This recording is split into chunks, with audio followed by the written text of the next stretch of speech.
Buenas tardes y bienvenidos a esta nueva actividad de Tribuna Ciudadana.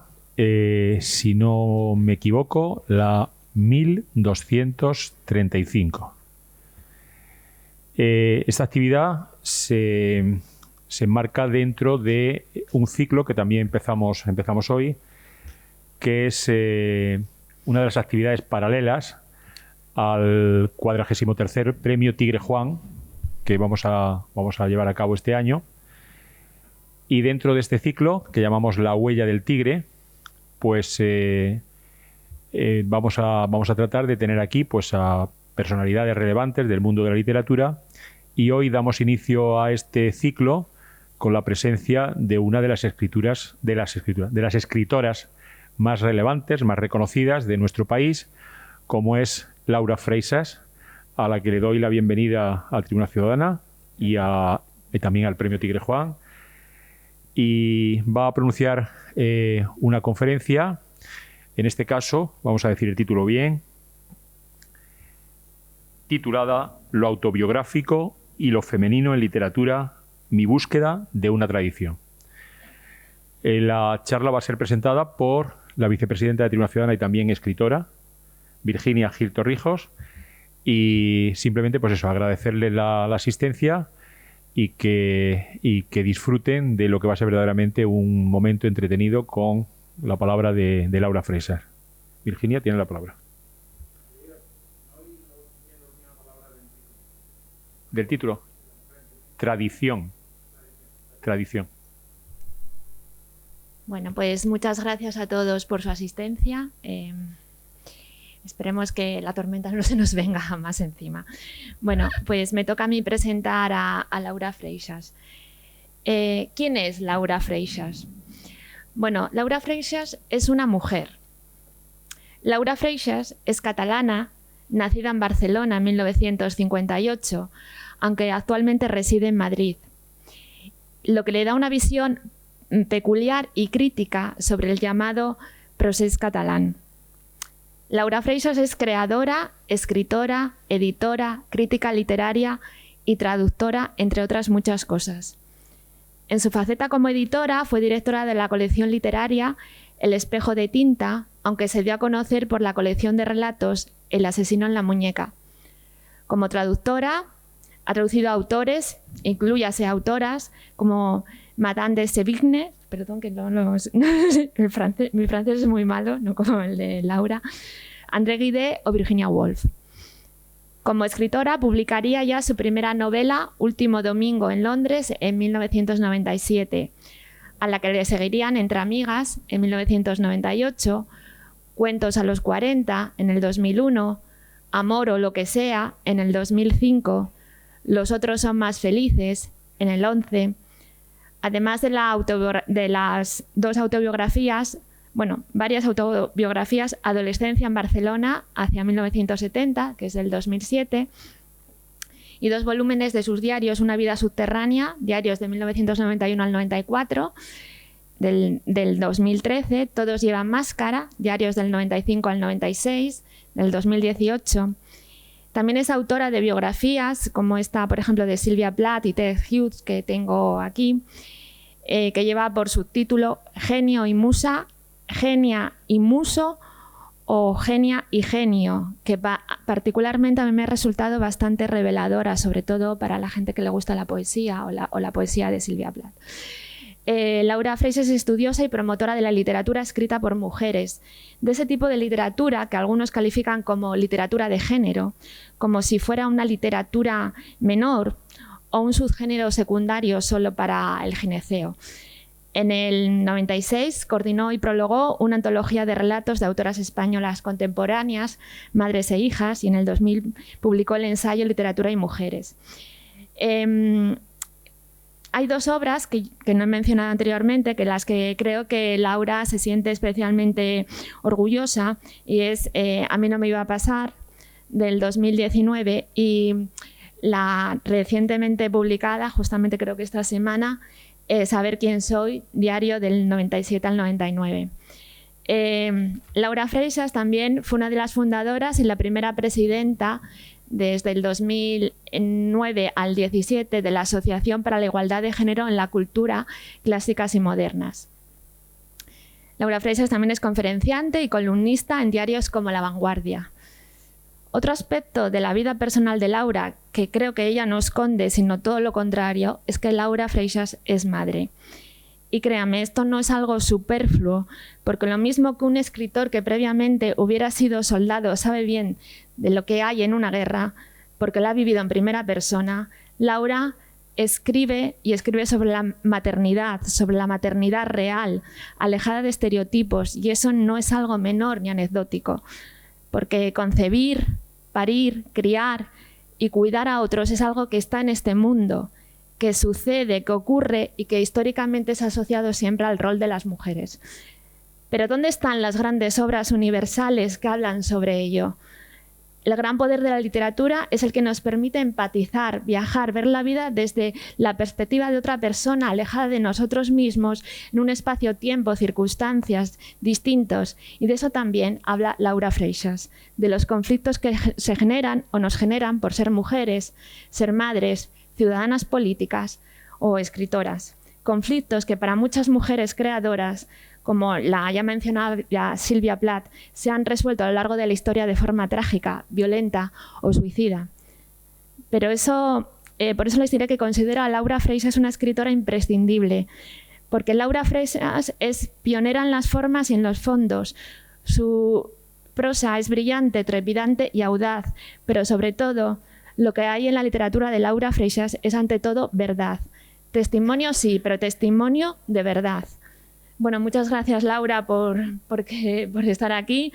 Un honor, y al público de la sala yo solo le pediría una cosa, sobre todo a los hombres que hay en este espacio, y es que lean a Laura Freixas.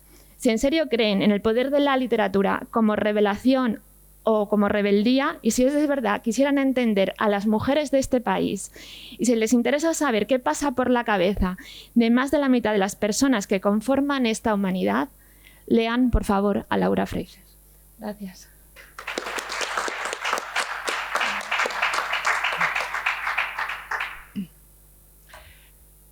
Hola, buenas tardes. Muchas gracias a Tribuna Ciudadana por invitarme, evidentemente, pero sobre todo por existir.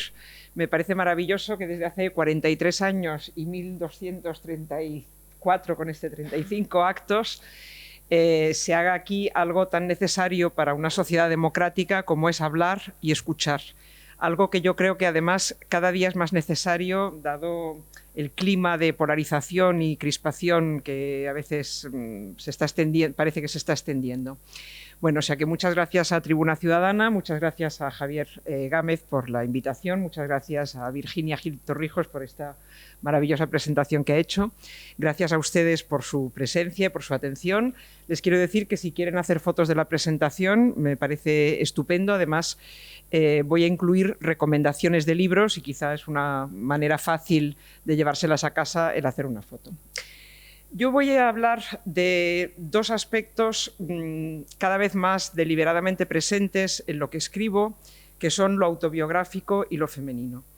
Y como suelo hacer, voy a plantear esta conferencia de una forma autobiográfica, entre otras cosas porque creo que es una manera honesta de acercarse a los temas, el explicar qué posición tiene una respecto a ellos. Es lo que se llama el conocimiento situado. Es decir, voy a empezar explicando por qué yo soy escritora y por qué dentro de todas las formas posibles de literatura he elegido lo femenino, o lo que, bueno, ya explicaré en qué consiste, y lo autobiográfico. Quizás se podría poner la luz de una manera que hubiera un poco más de contraste en la diapositiva. ¿Pregunto? Quizá eso es perfecto. Muy bien. Bueno, yo siempre he querido ser escritora. Esta es la primera foto que tengo de mí misma escribiendo, cuando debía tener unos 6 años. Y cuando años después me han preguntado, o me he preguntado yo misma, por qué esa vocación, la respuesta me ha parecido evidente: mi madre. Mi madre era, de hecho, a sus 90 años sigue siendo una gran lectora, muy voraz, Y cuando yo era pequeña, yo recuerdo siempre a mi madre leyendo. Claro, me doy cuenta de que eso no es posible. Mi madre, como madre que era de una niña y un niño pequeños y ama de casa y a veces trabajó también fuera de casa, tenía muchas otras cosas que hacer, pero realmente cuando yo la veía a ella más viva, más interesada, más apasionada, era cuando estaba sumergida en las páginas de un libro. Especialmente leía muchas novelas y muchas novelas francesas. Y ahora lo entiendo muy bien porque en la sociedad en general, pero claro, mucho más en la sociedad franquista, creo que es más fácil para los hombres obtener satisfacciones, digamos, reales, por ejemplo, de tipo profesional. Y en cambio, en el caso de las mujeres hay un cierto desfase entre sus capacidades, sus intereses, por un lado, y sus posibilidades reales de desarrollarlos, de plasmarlos en una actividad profesional, empresarial, científica, artística, etc. Y ese desfase las lleva a una especie de hambre cultural que para mí es la explicación de algo, un fenómeno que llama mucho la atención, y es que las mujeres leen más que los hombres sistemáticamente. Y cuando encontré años después esta frase de Esther Tusquets, yo de pequeña creía que los hombres viven y las mujeres leen, me hizo mucha gracia. Yo pensaba lo mismo, no lo habría formulado con esas palabras, pero era lo que yo veía. Mi padre era un empresario y trabajaba en su empresa y además era muy deportista, hacía vuelo a vela, submarinismo, esquí, y mi madre, cuando él hacía submarinismo, le esperaba en la playa, cuando hacía esquí le esperaba al pie de las pistas y cuando hacía vuelo a vela le esperaba en el campo. Y yo tenía la sensación de que mi madre llevaba una vida, y las mujeres en general llevaban una vida aburridísima si no fuera por la lectura. Yo creo además que para mí, en esa dicotomía clarísima que desde luego en la sociedad franquista era diáfana, creo que ahora existe también, pero entonces se veía más, entre el modelo masculino de vida y el modelo femenino de vida, o sea, estaba clarísimo cuál era cada uno y no podías pasar de uno al otro, ni muchísimo menos, ni en broma. A mí me parecía mucho más interesante el modelo masculino. O sea, yo veía que mi padre llevaba una vida mucho más activa, mucho más interesante y mucho más divertida que la de mi madre. Sin embargo, me parecía que yo no iba a poder llevar esa vida porque eso era una vida de hombre. Por ejemplo, cuando mi padre iba al campo de aviación, íbamos también nosotros, mi madre y yo, y todos los que hacían vuelo a vela eran hombres y todas las mujeres estaban esperándoles. Entonces, no es que yo me lo planteara abiertamente así, pero parecía inconcebible que yo dijera, pues yo quiero hacer como ellos, ¿no? Saltarían todas las alarmas. Entonces yo creo que para mí la escritura fue una especie de compromiso entre esa vida femenina que me parecía tan aburrida, pero que era la destinada a mí, que era la vida de la casa, del estar entre cuatro paredes y del cultivar las relaciones personales, con la vida de los hombres, que era mucho más activa, que implicaba una autonomía, una profesión pública, unos ingresos propios. Entonces, si mi padre, digamos, vivía en la esfera pública y mi madre en la privada, pero leía, escribir era algo que tenía que ver con lo femenino, es decir, con la literatura, y con los temas de la literatura son o pueden ser las relaciones personales y la vida interior, pero al mismo tiempo es una profesión pública. Pues bien, yo me crié leyendo porque mis padres, mi padre también, pero bueno, mi madre mucho más, leían mucho y se hablaba mucho de literatura en casa, y me fui acostumbrando a que para mí la vida siempre tenía una dimensión literaria, en el sentido de que todo lo que yo vivía lo leía. Por ejemplo, mucho antes de viajar por primera vez a Inglaterra, en el típico mes en Inglaterra para practicar el inglés a los 15 años, etc., yo ya había leído a Enid Blyton o las novelas de Guillermo, y más adelante leería pues, novelas para adultos inglesas, y entonces al llegar a Inglaterra yo podía comparar lo que yo había leído con lo que veía, y más o menos me lo podía esperar, o a veces pues no coincidía, pero tenía siempre un referente. Y esto me fue pasando con otros temas, pues París, yo estudié en el Liceo francés, para mí París era un mito, y cuando viajé a París lo pude comparar con lo que había leído, y también con experiencias no geográficas, sino interiores, como el amor. Evidentemente llegamos al amor habiendo pasado por novelas, películas, canciones, y con una idea determinada de qué es el amor y de qué tipo de pareja queremos hacer. Lo mismo con la vocación literaria. Yo sabía que quería ser escritora, y la idea que me hacía de qué era una vocación literaria pasaba por las novelas de Joyce o de Proust que había leído, protagonizadas por escritores, y lo mismo con todo tipo de temas, con la avaricia, con la ambición, con la guerra, con el adulterio, con la enfermedad y la muerte. Esto bueno, era mi manera de vivir y yo no tenía dudas sobre ella, hasta que a los 34 años me sucedió algo nuevo. Sucedió que me quedé embarazada. Y yo, con toda naturalidad, busqué, así como había leído grandes novelas sobre el amor, sobre los viajes, sobre la vocación literaria, busqué las grandes novelas sobre el embarazo, sobre el parto, sobre la maternidad. Y para mi gran sorpresa, no encontré nada. Eso me dejó muy parada. Lo único que encontré fueron revistas y libros de divulgación, de cultura popular.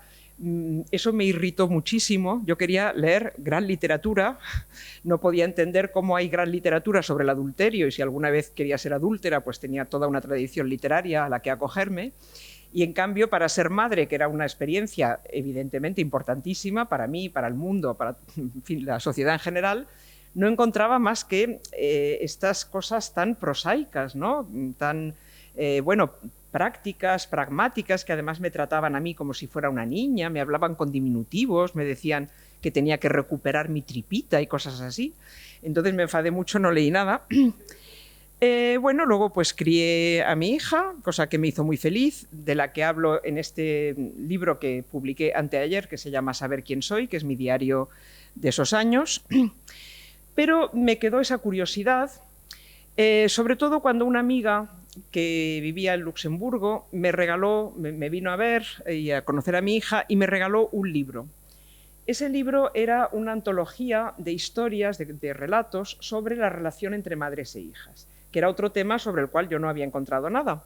Entonces me di cuenta de que allí donde yo creía que no había nada, sí había algo, pero muy poco.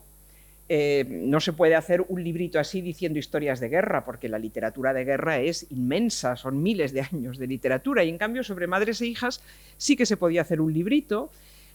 Curiosamente o no, todas las historias que se incluían en ese librito habían sido escritas por mujeres, y curiosamente o no, todas eran bastante recientes, eran del siglo XIX para acá. Bueno, a mí el libro ese me gustó muchísimo y se me ocurrió hacer algo parecido en la literatura española, y así fue como nació este libro, Madres e hijas, que es una antología de relatos de 14 autoras españolas del siglo XX, que yo coordiné y prologué, y que la verdad es que de todos los libros que he hecho, en tanto que editora, traductora, autora o lo que sea, este es el que más se ha vendido, ha sido, en fin, un gran éxito. Ahora vamos a hacer una nueva edición conmemorando los 25 años. Bien, yo después de eso, o a la vez, iba escribiendo y publiqué una primera novela, una segunda novela, pero me quedaba la curiosidad de esto que había empezado a descubrir. Es decir, parecía que había una literatura escrita por mujeres que tenía características propias, por ejemplo, temáticas.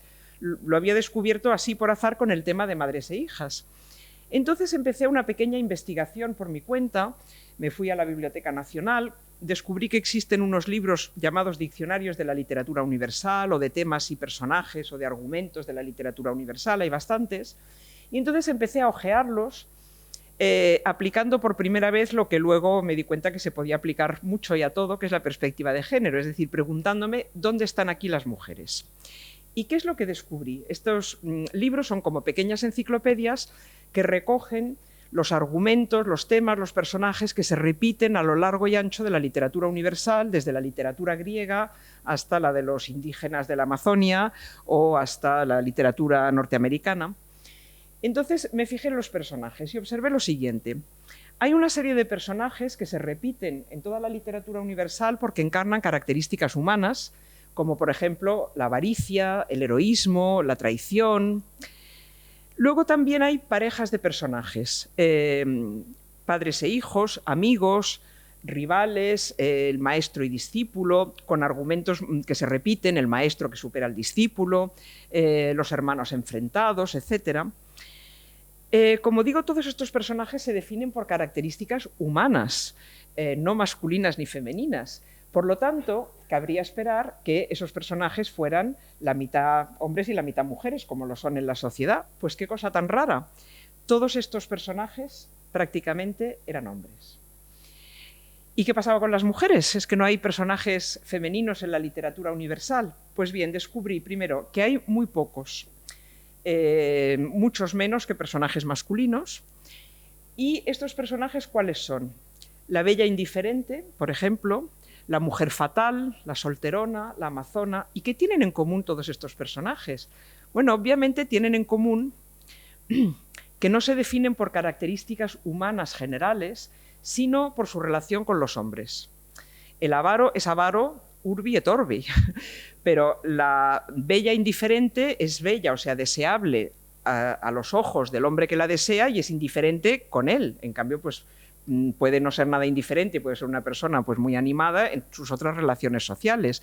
La mujer fatal es la que atrae al hombre y destruye al hombre. La solterona es la que no tiene hombre, etcétera, etcétera.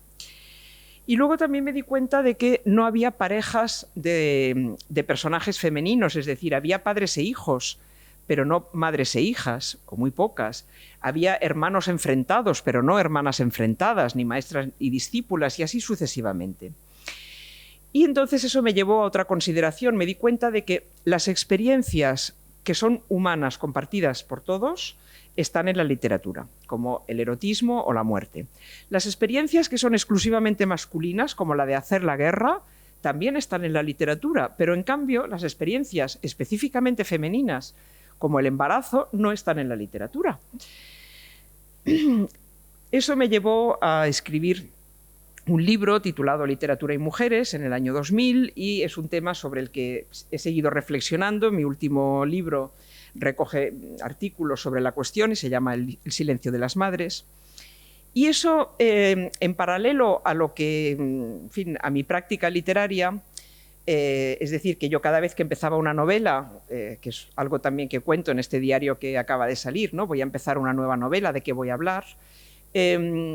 Pues uniendo mis dos preocupaciones, la mía personal como escritora y esa visión de conjunto que empezaba a tener de la literatura y de hecho de la sociedad, llegué a la conclusión de que yo quería escribir sobre mí como mujer y sobre la vida de las mujeres. ¿Por qué? Yo creo además que esto es una disyuntiva que, aunque no sea consciente, se plantean muchas escritoras en un momento dado.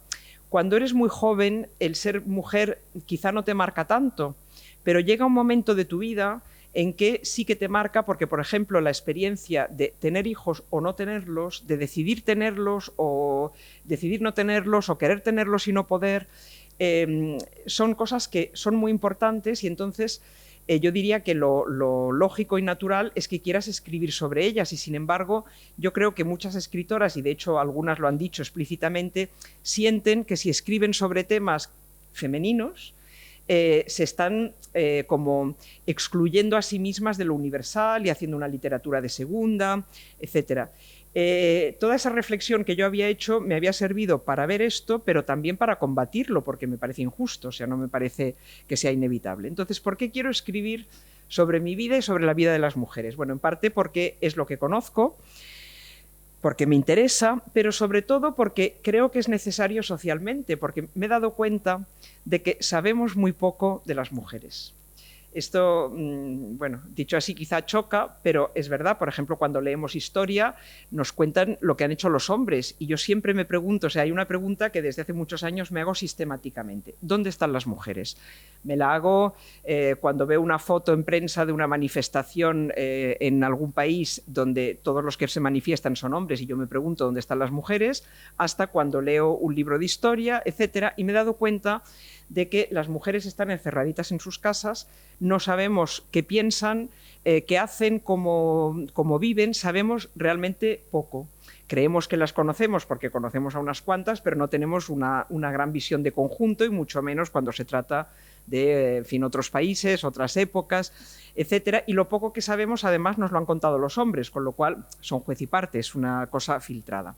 Entonces, yo quería y quiero escribir sobre las experiencias de las mujeres, pero Antes les he contado que yo había leído sobre muchísimos temas, por ejemplo, sobre el amor. Si yo quiero escribir sobre el amor, tengo muchísimo material. De hecho, puedo escribir sobre el amor hasta sin haberlo vivido nunca, solo con todo lo que he leído, porque ya sé cuáles son los temas, cuáles son los personajes tipos, etc. Pero para escribir sobre mujeres, noté que me faltaba tradición. Y entonces empecé a buscarla y realmente algo encontré. Una tradición que no está tan a la vista como la masculina, porque yo, como todo el mundo en el colegio, había leído obras de hombres y había aprendido una historia literaria donde los protagonistas eran casi exclusivamente hombres, y quienes estudiaron filología me dijeron y me siguen diciendo que no estudian obras de mujeres. Entonces yo me dediqué a buscarlas y ahora voy a hacer un breve recorrido así como antes lo hice, por los temas tratados por escritores y escritoras, ahora voy a hablar de los temas tratados por escritoras. Y aquí es donde, si quieren, pueden hacer fotos, aunque me consta que esto va a ser grabado, por lo tanto se puede ver luego en la web.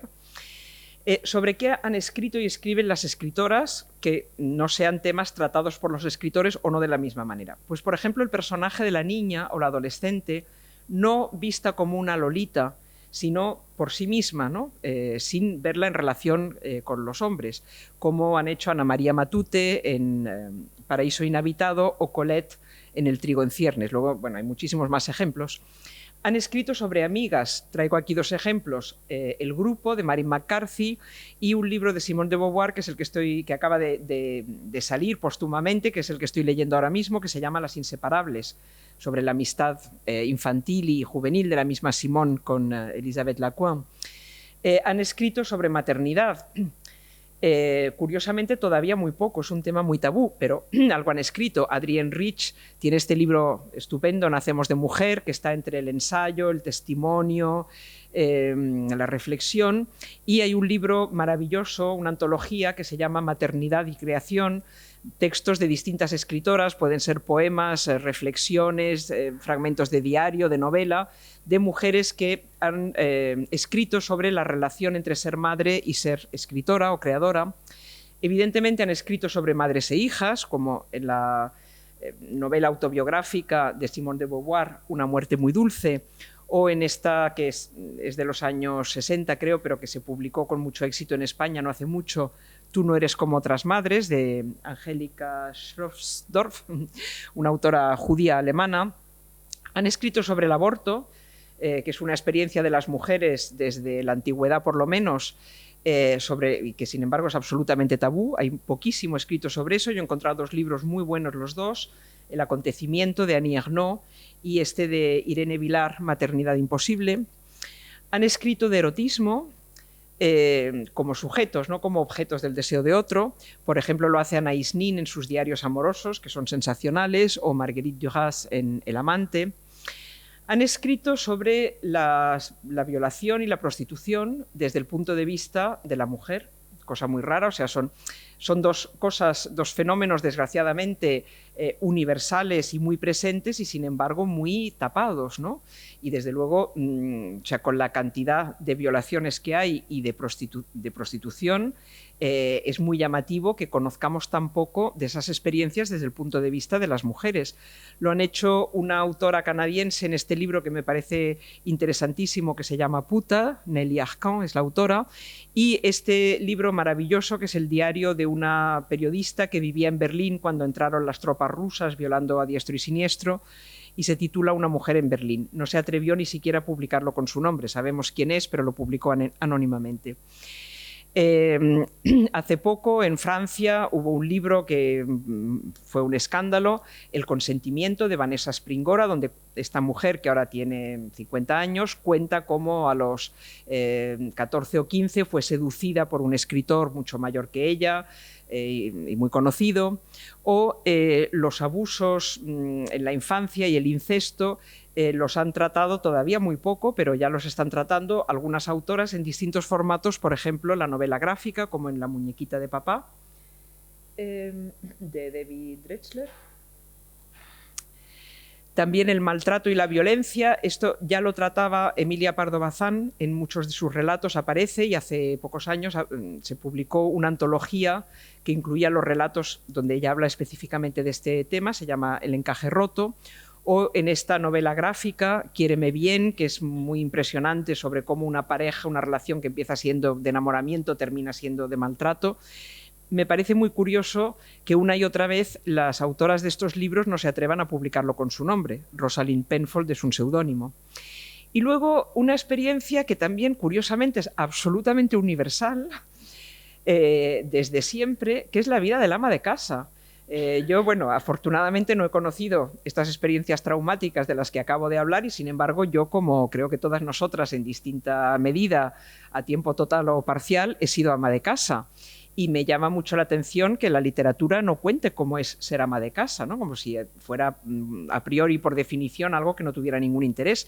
Hay que ver cuánto partido le saca, por ejemplo, Carmen Laforet en este libro poco conocido que a mí me encantó, que se llama 7 novelas cortas, al personaje del ama de casa, o Clarice Lispector, una autora brasileña del siglo XX que a mí me encanta, me parece absolutamente genial y tiene unos personajes de ama de casa sensacionales, ¿no? de una profundidad y de una envergadura bajo una apariencia absolutamente modesta y, en fin, anodina, que son muy impresionantes. Luego también aparecen personajes de vieja, como en esta novela de Jean Rhys, que es una autora inglesa que me gusta mucho, Buenos días, medianoche, cuya protagonista es una mujer que ha sido muy guapa y ha tenido mucho éxito y empieza a estar ya ajada y a no tener perro que le ladre ni pretendientes, o en esta de Cristina Sánchez Andrade, inspirada en su abuela, Alguien bajo los párpados. Y luego también un personaje bueno, bastante nuevo y que ha sido explorado por sus propias protagonistas, que es el personaje de la escritora o del artista. A mí me ha resultado muy útil y muy llamativo el diario de Silvia Plath. Virginia ha explicado que acabo de sacar un librito sobre Silvia Plath y sobre cómo Silvia Plath se enfrenta a algo que a mí me parece muy dañino, que es el mito del genio y la musa. O Clarice Lispector, otra vez, en su libro sobre una escultora titulado La pasión según G.H. Yo, entre tanto, iba publicando mis propias novelas, cada vez más claramente convencida y asumiéndolo de que yo escribía sobre la vida de las mujeres, inspirándome en mayor o menor grado en la mía, porque, como digo, era consciente de que estamos haciendo algo que no se ha hecho, que es contar cómo viven, qué sienten y qué piensan las mujeres. Y también, al mismo tiempo, o un poco después, he empezado a decantarme hacia los géneros autobiográficos.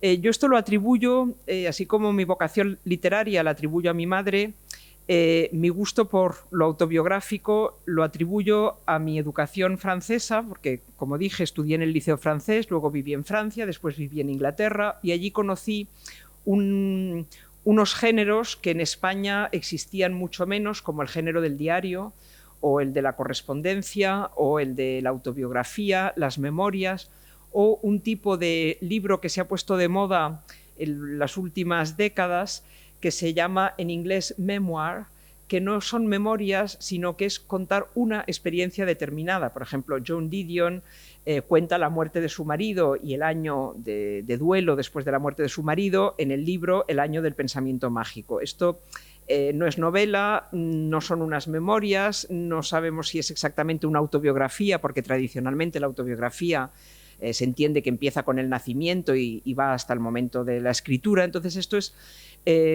la narración autobiográfica de una experiencia determinada. Bueno, todos estos géneros a mí me empezaron a interesar cuando los conocí en Francia y en Inglaterra, y luego cuando volví a Barcelona y fui editora, publiqué cosas que aquí no se habían publicado, como las cartas de Silvia Plath a su madre, o traduje las cartas de Madame de Sévigné, que es una autora del siglo XVII, a su hija, traduje parte del diario de Virginia Woolf, traduje el diario de André Gide.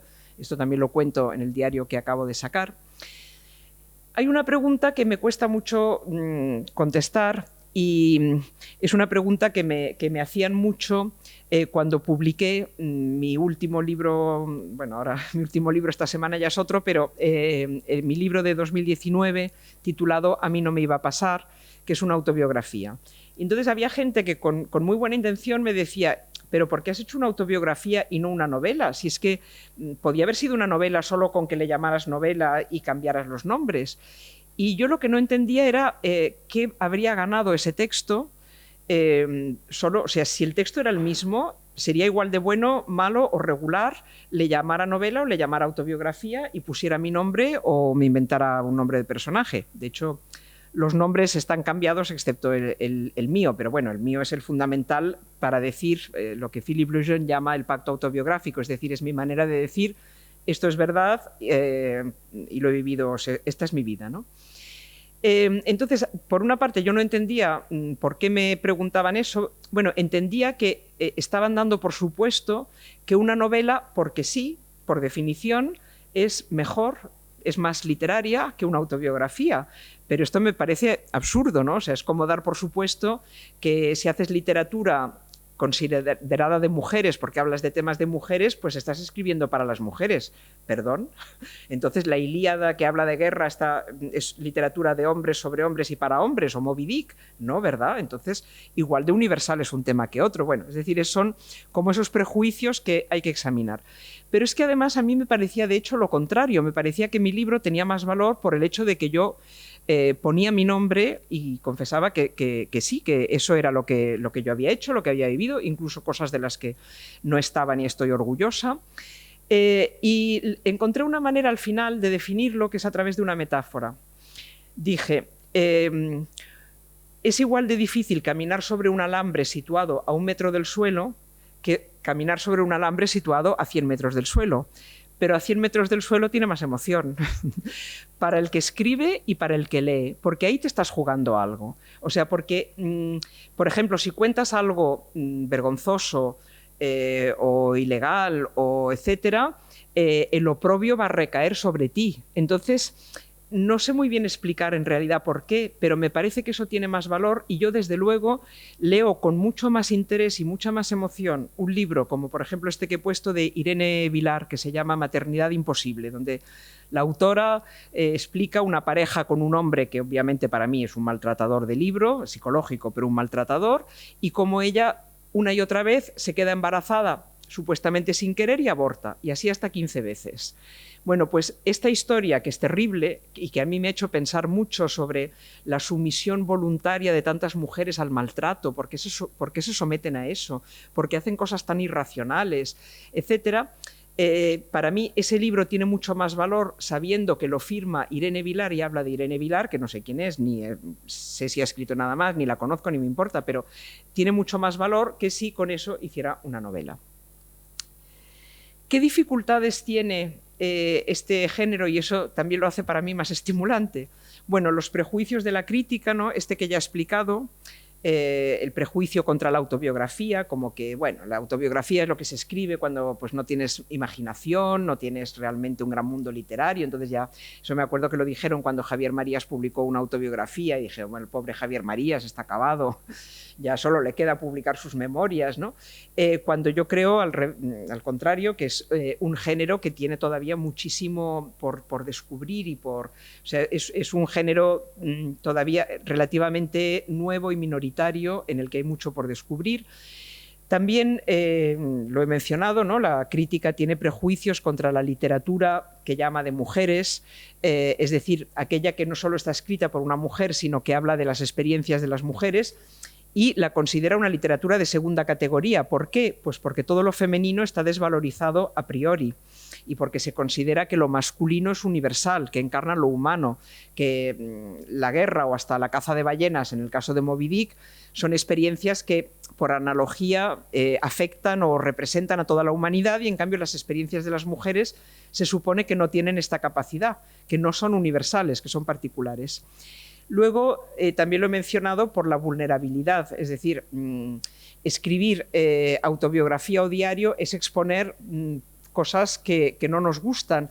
Y si se escribe una autobiografía o un diario, que hay muchos desde luego, idealizado, donde el autor no se equivoca nunca, siempre tiene razón, está de vuelta de todo, etcétera, a mí me parece que el resultado pues no tiene mucho interés. Y luego, claro, está un problema muy delicado, que es la exposición de terceras personas. Claro, yo si escribo una novela, escribo una autobiografía, como lo es A mí no me iba a pasar, yo le puedo cambiar el nombre a mi marido, pero vamos, no es muy difícil saber que es mi marido, o lo era. Y en cuanto a mi padre y mi madre, pues es igual que les cambie el nombre, obviamente, ¿no? Esto es un problema difícil. En Francia, curiosamente aquí no, todavía, ha provocado juicios, condenas, multas, escándalos. Yo entiendo, o sea, yo no soy de quienes piensan que el autor, el escritor, tiene todos los derechos. Sergio del Molino, por ejemplo, piensa esto, ¿no? Y que si los demás no están de acuerdo y tienen otra versión, pues que la escriban y que la publiquen. Hombre, no pueden ni tienen por qué, pero tampoco creo que tengamos la obligación de callar absolutamente sobre las personas que han formado parte de nuestra vida, porque nuestra vida también es la relación con esas personas. Entonces, mi actitud es bastante pragmática y casuística e intento hacer las cosas, o sea, saber hasta dónde puedo llegar, depende de cada caso. En algunos casos cambio el nombre, cambio la profesión, cambio etcétera, en otros no. Y por el momento pues nadie me ha llevado a juicio ni, en fin, me ha amenazado con partirme la cara. Supongo que por el momento parece que lo estoy consiguiendo. Y luego está la escasa tradición literaria. Antes he hablado de la tradición literaria, de literatura llamada de mujeres, llamémosle así para simplificar, que yo he buscado, encontrado y que me ha parecido maravillosa y que sigo explorando. Pero además, cuando empecé a escribir realmente géneros directamente autobiográficos, o sea, no novelas que tenían un componente autobiográfico, sino autobiografía pura y dura o diario, he buscado en qué libros, en qué obras está esa tradición que yo creo que cuando escribimos necesitamos, porque se trata, yo no entiendo a esa gente que dice cuando escribo pues procuro no leer a nadie o a nadie de mis contemporáneos o a nadie que se parezca para que no me influyan. Yo creo que al contrario lo que hay que hacer es dialogar con esos otros que se han planteado los mismos problemas y ver cómo los han resuelto y ver en qué nos parece que han acertado y les tenemos que imitar y en qué nos parece que se han equivocado y es un error en el que no debemos caer. Entonces estos últimos años estoy buscando mucha tradición autobiográfica, si puede ser española, si puede ser de mujeres y si no, pues bueno, simplemente autobiografía. Y voy a citar, para ir terminando ya y dejar algún tiempo al coloquio, algunos de los libros que más me han influido, me han impactado y que considero referentes en el terreno en el que yo me quiero mover. Son, por ejemplo, las memorias de Simone de Beauvoir. Tiene varios volúmenes, desde Memorias de una joven formal hasta el último, La ceremonia de los adioses. Me parece una mujer muy inteligente, muy honesta, con algún punto ciego, pero bueno, creo que todos los tenemos. Quizá tiene más inteligencia que poesía o que sentido del humor, pero tiene una inteligencia, una lucidez y una visión de conjunto, digamos, admirable. Siempre me parece muy estimulante Simone de Beauvoir. Virginia Woolf dejó un libro inacabado, Momentos de vida, que nace de que ella y unos cuantos amigos, un pequeño grupo, en un momento determinado de sus vidas, cuando ya tenían cierta edad, 40 o más, decidieron reunirse, formar un club, que no sé si se llamaba el Club de los Jueves, donde se reunían y cada uno, por turnos, leía unas páginas que había escrito contando algún recuerdo. Este club se reunió durante algún tiempo y ella escribió varios capítulos de su vida para estas reuniones, y de ahí nacen, seguramente si ella pues hubiera vivido más, si no se hubiera suicidado, habría convertido esto en un libro No lo hizo y lo que quedan son unos cuantos capítulos sueltos, pero realmente que no tienen desperdicio y que además nos informan de una época de la vida de Virginia Woolf que no conocemos porque ella entonces no llevaba diario, que es su infancia y juventud. Y, por ejemplo, hay un episodio que luego ha sido famosísimo de su vida, que es el abuso, no sabemos si realmente llegó al incesto, por parte de un medio hermano suyo que solamente lo contó aquí.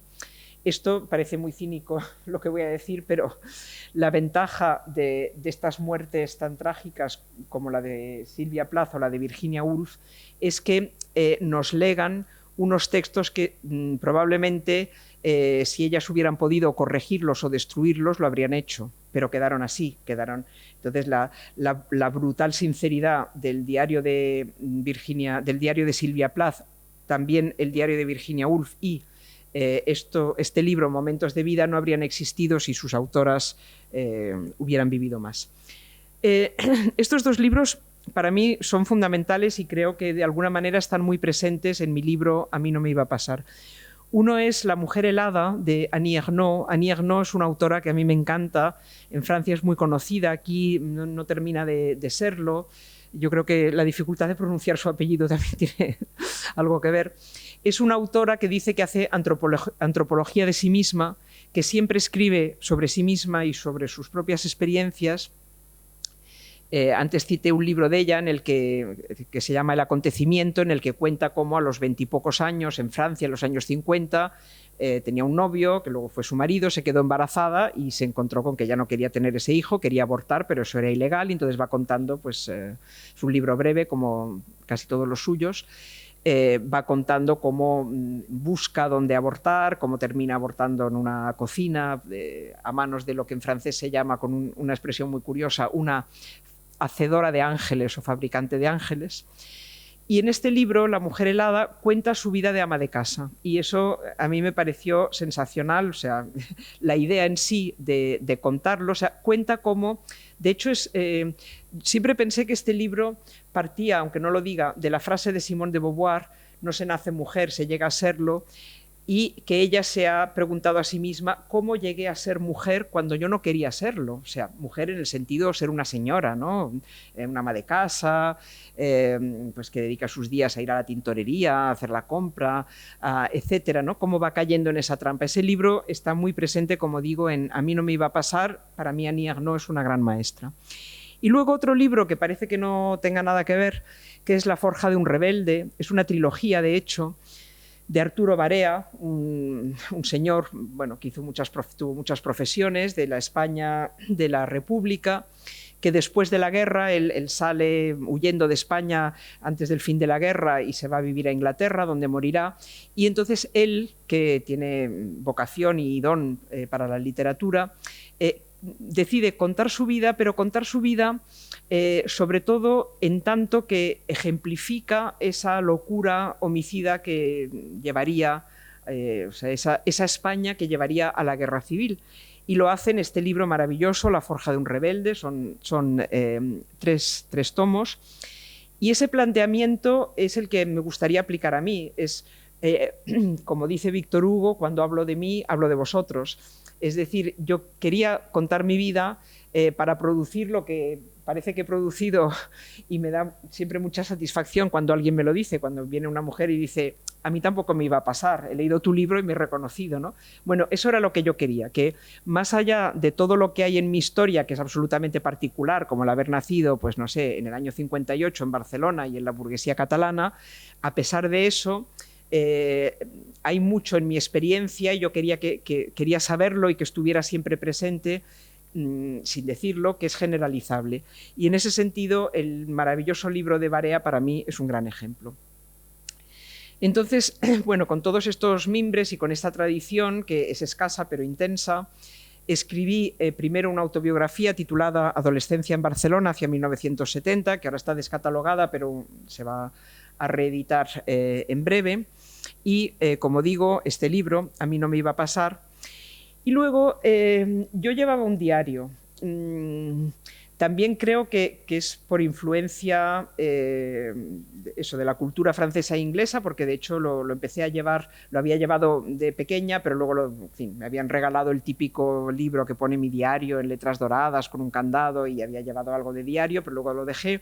Y fue al volver a Barcelona, después de vivir en el extranjero, cuando empecé a escribir un diario ya más adulto y en serio. Yo creo que, como digo, por la influencia de esa literatura diarística que había conocido en el extranjero, y hace unos años decidí empezar a publicarlo, en parte porque ya había pasado suficiente tiempo, es decir, a mí me costaría publicar hoy lo que escribí ayer, pero en cambio si han pasado 20 años, pues bueno, parece que las cosas duelen menos, hieren menos, hay más distancia. Entonces, hace unos años empecé a publicarlo con este volumen, Una vida subterránea, y aquí voy a ir poniendo diarios que me han influido, el de Catherine Mansfield, que es un diario de una mujer con una violenta, casi diría, obsesiva vocación literaria, que cuando ve que se está muriendo de tuberculosis a los 30 y tantos años, lo que le preocupa es que no va a dejar una obra sólida.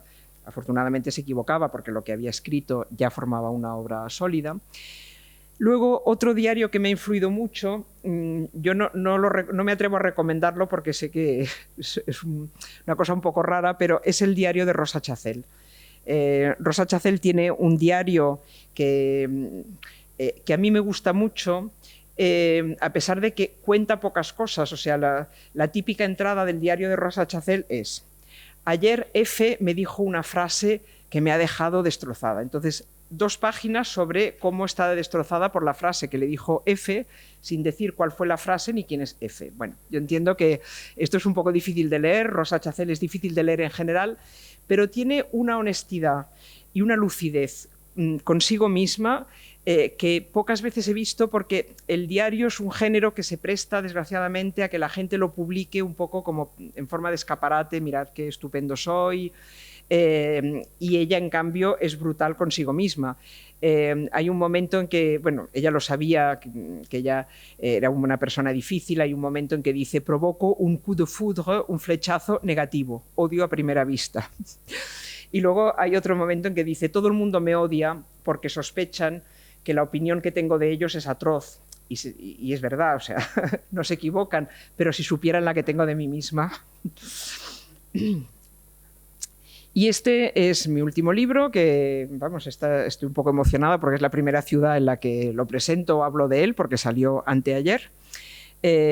Saber quién soy, mi diario de 1997 a 1999, y aprovecho para citar otro de mis referentes, que es el diario de Virginia Woolf, un diario que ella dejó al morir, que sabemos, por lo tanto, o sea, está el manuscrito tal cual, sabemos que no ha sido retocado, y sabemos que, así como hay diaristas que sabemos que retocan mucho su diario, bueno, que me parece muy bien, tienen todo el derecho, pero en el caso de Virginia Woolf sabemos que es que tenía, o sea, abuela pluma, escribía maravillosamente, es un diario sensacional.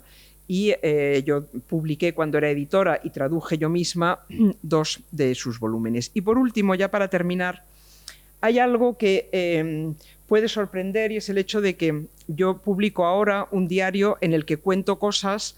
O sea, cuento mi vida de los años 97 a 99, o sea, son las anotaciones que yo iba haciendo en ese momento, y muchas de las cosas que cuento las he contado también en mi libro A mí no me iba a pasar. ¿Por qué hago esto? Bueno, no sé si yo habría llegado a la misma conclusión, pero desde luego me ha servido mucho el ejemplo de Annie Ernaux. Annie Ernaux publica una novela autobiográfica o relato autobiográfico, como todos los suyos, que se llama Passion simple en francés, lo han traducido como Pura pasión, donde ella cuenta la relación amorosa que tuvo con un ruso casado en París, etc. Entonces es un librito muy corto, como digo, como todos los suyos, bueno, que está muy bien, a mí me gustó mucho. Y pocos años después publicó su diario de la misma época, un libro mucho más grueso, menos trabajado, más en bruto, y explicó, bueno, en realidad no sé si lo explicó, pero yo lo interpreté así, que justamente el interés está en mostrar cómo la verdad no está cerrada de una vez por todas y la interpretación que hacemos de nuestra vida va variando. Entonces, mostrar dos puntos de vista sobre unos mismos hechos, igual que hizo Lawrence Durrell con el Cuarteto de Alejandría, que cuenta los mismos hechos, pero contados por distintos protagonistas. El Cuarteto de Alejandría tiene 4 volúmenes, cada uno se titula con el nombre de un personaje, Justine, no me acuerdo, Baltasar, etc. Son 4 amigos en Alejandría y entonces cada uno cuenta su versión de hechos compartidos. Bueno, pues esto es un poco lo mismo, pero por parte de la misma persona en distintos momentos del tiempo. Y además en distintos géneros. En una novela todo es más redondo, está más depurado y está más trabajado, y en un diario es más auténtico, es más en bruto, y es otra versión de lo mismo, y creo que eso da un juego interesante. Y eso también lo hace André Gide, que parte siempre de su diario y luego con el material de lo vivido, que primero vuelca en el diario, con eso escribe novelas o escribe, por ejemplo, su libro sobre la Unión Soviética, ¿no? Y puedes ver el momento en bruto del diario y luego el momento elaborado y reflexivo. Y luego, por ejemplo, en el caso de este libro que se llamaba Regreso de la Unión Soviética, después escribió otro titulado Retoques al regreso de la Unión Soviética. Y a mí me gusta esta idea de la perspectiva múltiple, ¿no?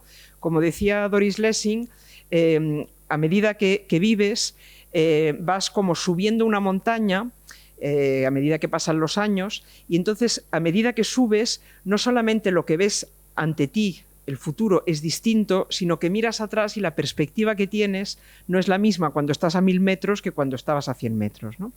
Otra vez la altura del alambre. Pues bien, eso era lo que les quería contar. Muchas gracias. Felicidades por esta magnífica conferencia. Gracias. Y ahora pues nos han dado hasta las 8:15 de tiempo.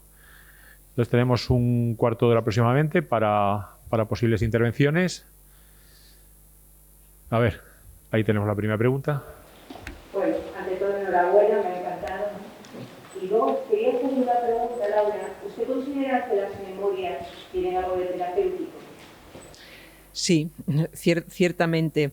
Es decir, a veces me preguntan, y de hecho a veces yo misma me pregunto cuando voy a escribir sobre algo doloroso, si eso no es lo que ahora llaman revictimizar, o sea, revivir el dolor, ¿no?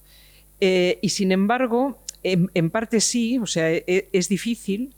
Yo ahora estoy escribiendo sobre una época de mi vida donde hay cosas que no me gustan nada, o sea, no me gusta nada recordarlo, no me gusta nada lo que hice, pero pasado esto, sí que es terapéutico porque pasas de vivirlo un poco a oscuras, como a tientas, sin entender muy bien lo que está en juego, lo que estás haciendo, lo que te está pasando, pasas a ser la dueña del relato.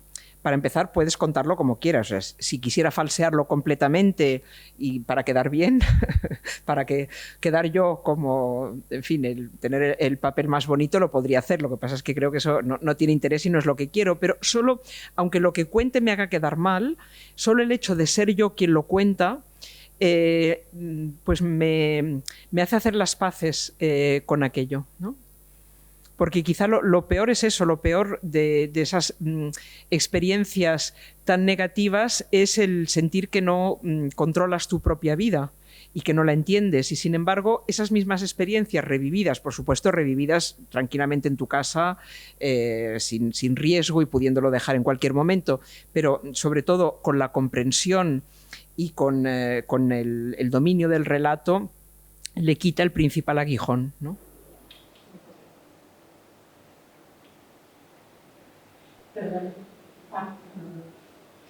Quería preguntarte si se corre el peligro de que la memoria nos traicione a la hora de revisar parte de nuestros hechos, que a veces ocurre, es mi experiencia, que yo los he vivido de una manera junto a personas cercanas y ellos tienen una visión absolutamente diferente o muy diferente de la mía.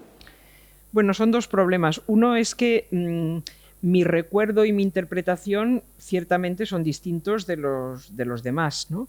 Y no son ni más veraces ni menos, simplemente pues ellos recuerdan una parte y yo recuerdo otra. Pero luego está efectivamente el otro problema de la memoria, de que hemos olvidado mucho. Y yo este problema no lo tuve cuando escribí, a mí no me iba a pasar porque relato acontecimientos de los últimos 20 o 25 años de mi vida, pero lo que estoy escribiendo ahora es de una época anterior y allí sí que había olvidado mucho, pero afortunadamente durante la pandemia hice una cosa de esas que nunca tienes tiempo de hacer, que es irme a la guardilla de mi casa y sacar todas las cajas, etcétera, y entonces encontré una caja llena de diarios y cartas y entonces ahora tengo un apoyo que me ha venido muy bien. ¿Sí? Bueno, no le voy a decir que es excelente, maravilloso. Y además me encanta cómo lo has puesto, muy abiertamente, pero sobre todo subrayar que efectivamente el tema de que las mujeres parece que no han pintado nada en la historia, sobre todo la española, digamos. Perdón, ¿un poquito más alto puedes hablar? Sí, bueno, con mi permiso, le voy a sacar la mascarilla un minuto. Recordarle, a nivel general, de que yo como galega, yo soy gallega, y como gallega, aunque llevo aquí un montón de años, en Galicia hay un matriarcado. Lo que diga mujer va a misa, que no lo olvide nadie. Y yo sigo pensando lo mismo, quiero decir, yo recuerdo desde pequeña cualquier cosa que hacíamos papá, mi padre, y éramos un mogollón en casa, casi todo la mayor parte hombres, pero lo que dijera mi madre. Punto. La otra cuestión es que hablo de Emilia Pardo Bazán, que yo lo había notado previo a decir usted nada, y el tema de Rosalía de Castro. Ella está también como era una mujer, es una mujer, y es la patrona de La Coruña, que es María Pita, y que pasó unos cuantos hombres por la mara, y digamos que para más remate eran ingleses. Vale, haría falta otra María Pita ahora y otro, digamos, Pelayo aquí de otra manera. Pero quiero decir que hay cosas que las mujeres, de alguna manera, sí que han estado en la historia. Desde mi punto de vista, hay muy pocas, pero las pocas que hay creo que hay que reconocerlas también. Muchísimas gracias y disculpen, ¿eh? Es verdad, ha habido mujeres que han hecho cosas muy importantes en la historia, lo que pasa es que la historia tiende a no contarlas. De hecho, hay una investigación que, si a ustedes les interesa, busquen en internet el nombre de su autora, Ana López Navajas. Hay una entrevista, bueno, hay varias entrevistas con ella, lo explica muy bien. Ella ha estudiado, ella con todo un equipo de la Universidad de Valencia, han analizado los libros de texto de la ESO.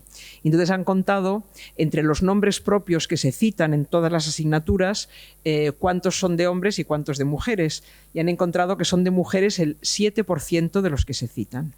Entonces, claro, salimos, ella lo dice, ¿no? Salimos del instituto, salimos de la educación secundaria con la idea de que pertenecemos a un sexo que es, bueno, no tiene que no ha hecho nada importante, y eso nos desempodera, ¿no? Nos hace sentir ya de entrada como a priori menos importantes, ¿no? No tenemos esos referentes para valorizarnos. Hola, buenas tardes. Quería felicitarla, me ha encantado, y quería hacer una apartada, por si les puede interesar, que durante años se está realizando una investigación también en la arquitectura futura de particular sobre las mujeres escritoras del siglo de oro. Hay muchísimas mujeres que están por descubrir, que tienen unas historias maravillosas y que realmente yo creo que merecería la pena reeditarlas. Es verdad. Y esto es una labor que afortunadamente se está haciendo cada vez más, ¿no? Cuando a veces nos acusan a las feministas de que pretendemos reescribir la historia, yo siempre digo, es que la historia no está escrita de una vez por todas, la historia siempre la estamos reescribiendo porque siempre estamos investigando y encontrando cosas que nos habían pasado por alto o que las habíamos explicado de una manera que ahora nos parece errónea. O sea que, bueno, yo he intentado contribuir a eso lo que he podido, haciendo cosas como traducir a Madame de Sévigné o traducir a Virginia Woolf, o cuando fui escritora publicaba muchas mujeres. No me lo había planteado, no era, pero intuitivamente a mí eran las que me interesaban, ¿no? Las escritoras del siglo XVII, muchas de ellas eran monjas que escribían sus memorias, pero por desgracia para que el hombre, el sacerdote que las confesaba, tener un poco el dominio de sus pensamientos y que no se les escapara como a Santa Teresa, por ejemplo, que era terrible. Sí, exacto. Ya es que también se puede encontrar en alguna investigación para quien esté interesada. Sí. Sí, sé que se han estudiado las autobiografías de monjas, sobre todo del siglo XVII, y la de Santa Teresa, el libro de la vida, es una maravilla, sí.